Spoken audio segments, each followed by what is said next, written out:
Welcome to Kanishka IAS academy. ఈ మధ్య మనం చూస్తే జీడిపి గ్రోత్ రేట్ గురించి బాగా న్యూస్లో వినబడుతూ ఉంది. దీనికి ముఖ్య కారణం ఏంటి అని అంటే మనకు రీసెంట్గా నేషనల్ అకౌంట్స్ కూడా ప్రొజెక్షన్ ఇచ్చాయి, కొంచెం తగ్గించి ఇచ్చాయి. అదొక రీజను. జస్ట్ 6.3 నుంచి 6.4 రియల్ జీడిపి ఉండొచ్చు 2025-26లో అని చెప్పేసి ఒక ప్రొజెక్షన్స్ ఇవ్వడం. దాంతోపాటు రిజర్వ్ బ్యాంక్ ఆఫ్ ఇండియా కూడా సేమ్ అదే లెవెల్లో ప్రొజెక్షన్స్ ఇవ్వడం కూడా మనం అబ్జర్వ్ చేయొచ్చు. దీంతోపాటు ఇంకా ముఖ్యంగా ఓవరాల్గా గ్లోబల్ జీడిపి గ్రోత్ రేట్ కూడా తగ్గబోతుందని చెప్పేసి కూడా ఐఎంఎఫ్ ప్రొజెక్షన్స్ ఇచ్చింది. ఇండియా జీడిపి గ్రోత్ రేట్ చూస్తే 2025లో యాన్యువల్గా వాళ్ళు చెప్పడం జరిగింది. 2025లో ఇది 6.8గా ఉంటుంది.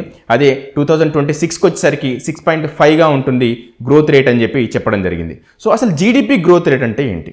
జనరల్గా మనకు జీడిపి అంటే మనం తెలుసు, total value of all goods and services in that particular territory or nation is called GDP, gross domestic product. అది ఎంత లెవెల్లో గ్రో అవుతుంది, ఎంత లెవెల్లో అది ఇంక్రీజ్ అవుతుంది అని మనం కాల్కులేట్ చేయడమే జీడిపి గ్రోత్ రేట్.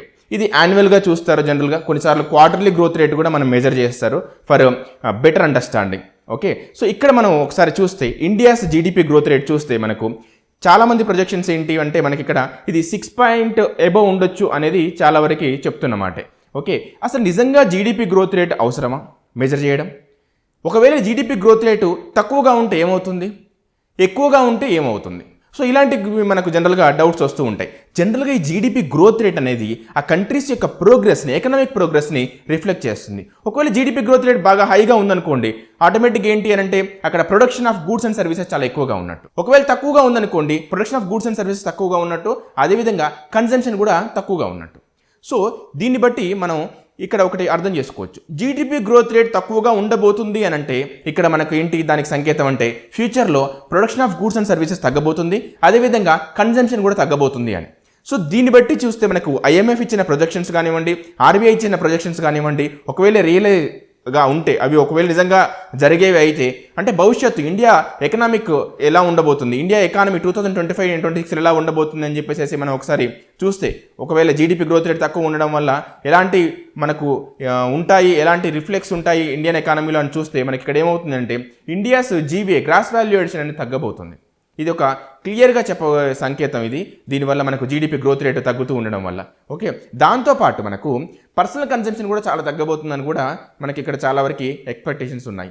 సో దీన్ని బట్టి చూస్తే మనకి ఏమవుతుంది అంటే ఈ జీడిపి గ్రోత్ రేట్ అనేది తగ్గడం వల్ల మనకు గూడ్స్ అండ్ సర్వీసెస్ ప్రొడక్షన్ తగ్గబోతుంది, కన్సంప్షన్ కూడా తగ్గబోతుంది. సో దీనివల్ల మనకి ఇండియా మీద ఉండే ఎఫెక్ట్స్ ఏంటి, ఎకనామీ ఉండే ఎఫెక్ట్స్ ఏంటి మనకి చాలా క్లియర్గా తెలుసు.